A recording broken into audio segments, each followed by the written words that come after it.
Hey guys, Fearu here, and we are on episode number 27. Today we're going to take a look at your dual middle lane. Normally this is something you see in a competitive environment, but we're going to take a look at why I think it should have strong effect in just a normal TMM game, and I'm going to show you why it is so effective. So without further ado, let's jump right into game. Alright, so here we are in one of my games, and you will see that I have roamed middle, dual lane, and I'm going to be doing an engineer rally mid with a short lane artillery and an Andromeda Chronos bottom. Now, I'll get into all the advantages that I guess yeah, I'll get into all the advantages that dual lane mid gets into you as we approach them. The first one we don't actually get to take advantage of. I'm waiting to see who's mid. We see that it is a Gunblade. Um, they have a Plague Rider on the opposing team, and he extinguished one of these creeps, which is quite a shame because one of the early advantages you can get if you have a dual lane mid versus a solo player is that you're able to power deny pretty well, and you're able to pull the lane back. Like if we pulled this lane to about here, I could stand here and just kind of zone out Gunblade from getting any farm whatsoever, and maybe even deny a little bit of XP. But because of this, I have to play a little more forward than I want to, and because Engineer has such a low range, it's not as ideal as I would like it to be. I'm okay exchanging blows with Gunblade, and let me explain this real fast. So I'm exchanging blows with him, and I know that even if he gets me super low, like in kill range, I know I have Rally right there, and Rally will be able to either compel me to save me, or if he gets low enough, compel into Gunblade to kill him. And I don't mind using all of my regen in the first 2 minutes of this game. It doesn't bother me, because I know I'm going to have an early bottle from this Rally, because that's all he's doing. His goal is to get an early bottle, get all these last hits. I will try to deny Gunblade as much as possible. By just simple harass and get him to use all of his XP. Hopefully this finally pushes the lane. I don't think it pushes it completely, but it puts it in a little bit of a better position. But Raleig's job is get an early bottle, get an early bottle, get an early bottle. He's only a 1500 player though, so his last hit wasn't amazing, but like I said, I don't mind getting that low. Gunblade's doing a good job positioning himself though, and that this is all kind of preemptive from that Plague Rider extinguish. But we're slowly approaching that point where Rally should have a bottle relatively shortly, hopefully. I believe this is where it finally pushes, because they have two archers. Usually that's a good sign if they have two archers and they're not in deny range, that the lane's finally going to push. And once it pushes up, I'm going to use my last Blightstone. And then I'm going to actually finally be able to zone out this Gunblade. Now, one of the one of the issues you might be saying is, oh, if you're in this dual lane, aren't you taking away XP from the middle? And this is true. I am going to end up I'm going to be leeching a little bit, but what's going to make up for this is when I push up here, and I get the keg the wrong way, and I'm gonna pop that keg every time. What's gonna fix this, like the XP that Rally isn't able to get, is like if you look right now at the positioning, these few last hits here, Gunblade isn't gonna get much experience, let alone the XP. So that's gonna help make up a little bit, and I'm also going to roam quite early to keep this Gunblade out of it as possible. And I'm just going to roam straight up, grab the refreshment rune, and just get straight back into things. And Rally finally has the bottle. It's much more delayed than I was expecting.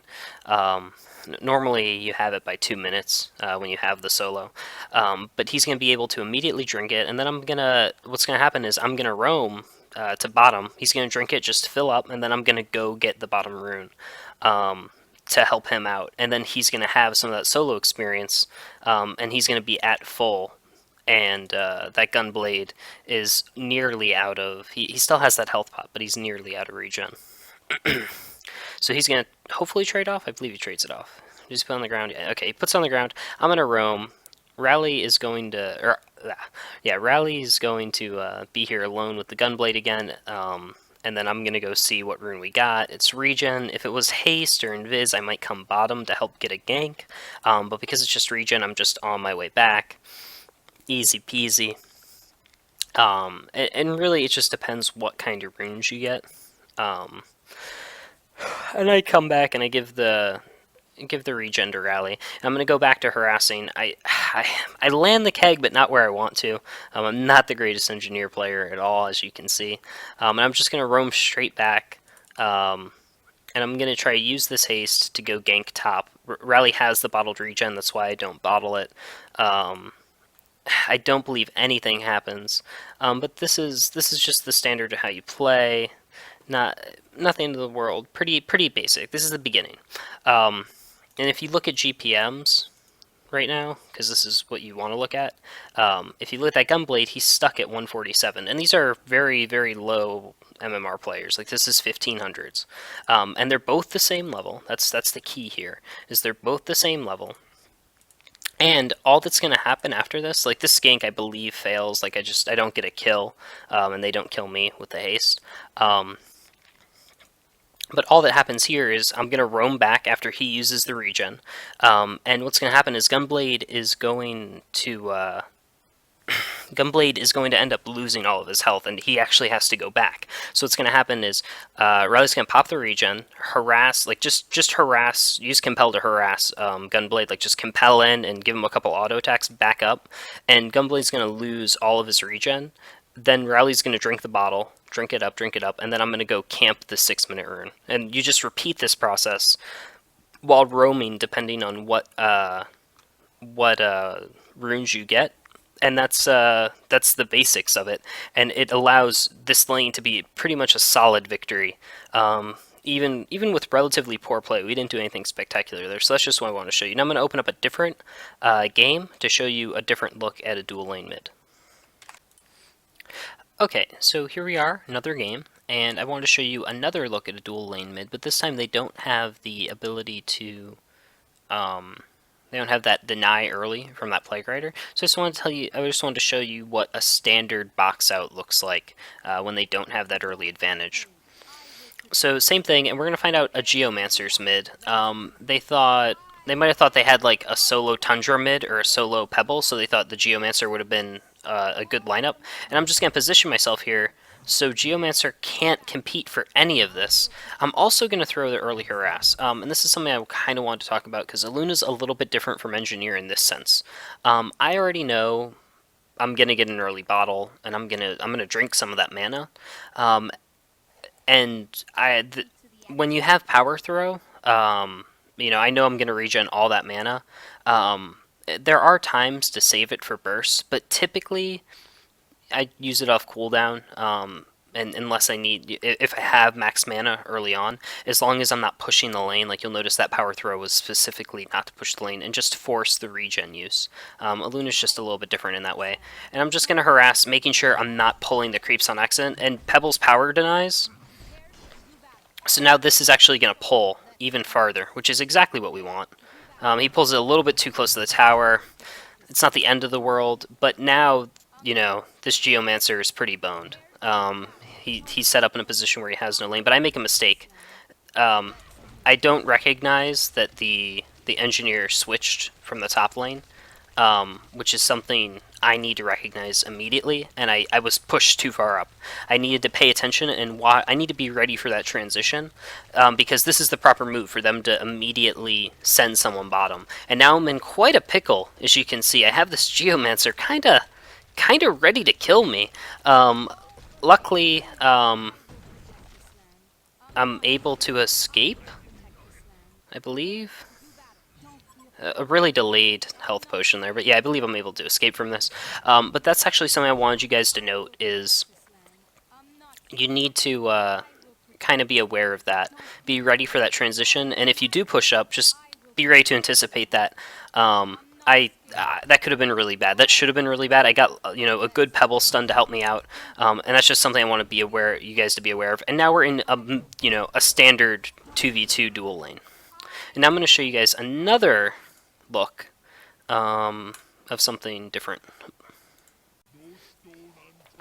Okay, so here we are, another game, another story. This time I'll be playing the Pebbles, but I wanted to point out this one in particular because it's going to start out as a dual lane, and I just kind of want to analyze how different heroes go about different things and recognizing combos heroes can do dual lane because if this is something you want to incorporate into your play, there's a lot of big differences that you need to be prepared from the long and short lane that you might be used to.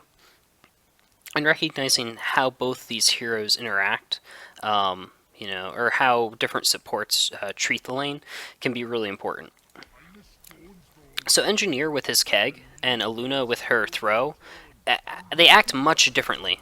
The first thing you need to recognize is Aluna should be looking to harass with her power throw as much as possible, but without hitting the creeps, because she doesn't want to push the lane. Engineer is going to be looking for timed opportunities to land his keg and put people out of position. He's not just going to be tossing kegs sporadically, whereas Aluna can kind of power throw a little more sporadically just to put the harass in on our opponents. So they act differently in that sense. You have to be aware of a big worry is Pebble's tossback, especially because the tower's right here. I feel like in dual lanes, especially early on, if it's people's first time, and Pebbles is a common laner, that you need to be able to anticipate that. It's something I utilize a lot, just as kind of a welcome to people learning to dual lane mid. I believe I use it this game, which is why I wanted to show it to you. Yeah, I think I do it here. Standard tossback, and this is just going to open up for Bloodlust. And there's really nothing. There's nothing you can do about that once you position yourself wrong. You need to just be aware of what your opponents can do, and that's usually not something people are ready for, that kind of burst. I mean, if you look at it again, Kraken is relatively high in HP. I mean, he doesn't have very much missing, and he has a Blightstone already ticking on him. I mean, he's doing what he's supposed to. He's just pushed too far up. He's trying to get that last hit, and it's just a little bit too much burst. And there's just nothing. There's nothing that can be done about that. So you have to just be aware of what your opponents can do. And if you try this early on, or if this starts becoming common, hopefully that's something you'd be ready for. The last one I'm going to show you for dual lanes is it's to make you think a little bit. Okay, this is the last dual lane mid that I want to show you. It'll be a Torture Rally middle, with a Moon Queen Empath bottom and a Suicide Bubbles. So something you have to remember commonly is that when you're sending two people mid, you're making one lane a little bit harder than it normally is. Normally you have maybe Bubbles would be mid, and Torture Rally would be top in this situation if it was more of a standard game that you would see. And Torture Rally is a much stronger lane than a solo Bubbles mid or solo Bubbles top. But the advantage that you get is we're going to shut out whoever's mid. If you look in this situation, we have a solo Fade bottom, and we're going to end up having Bushwhack. I believe Engineer ends up being bottom as well. And then they send Lodestone versus Bubbles top. And I believe Parasite's in our jungle. So this Fade is stuck in a position where he's going to get no last hits whatsoever.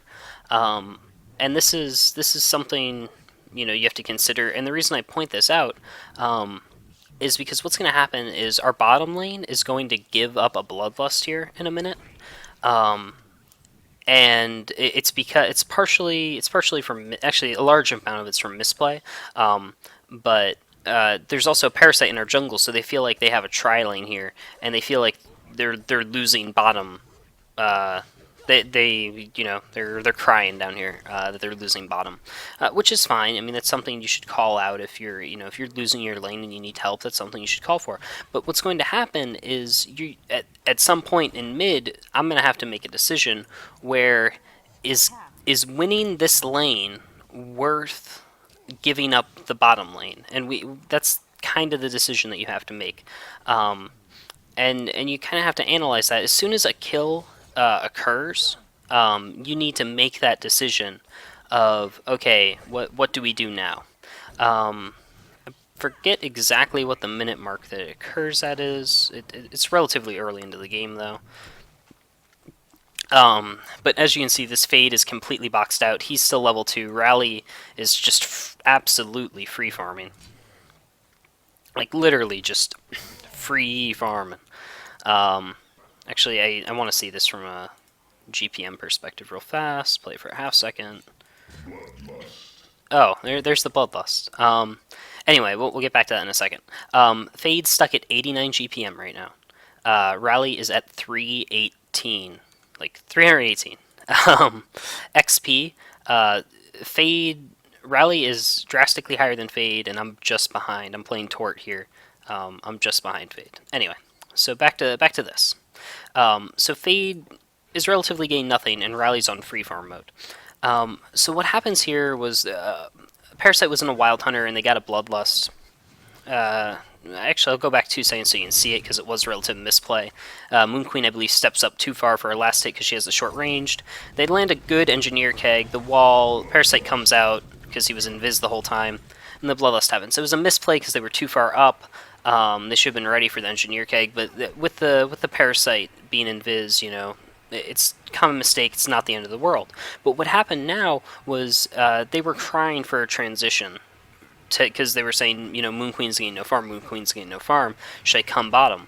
You know, I followed because that's what they requested. But I thought staying was the proper idea, because even if you think Bushwhack is getting free farm, which at this point he's not in the game, which is what they felt. If you just look from GPM, you can see it.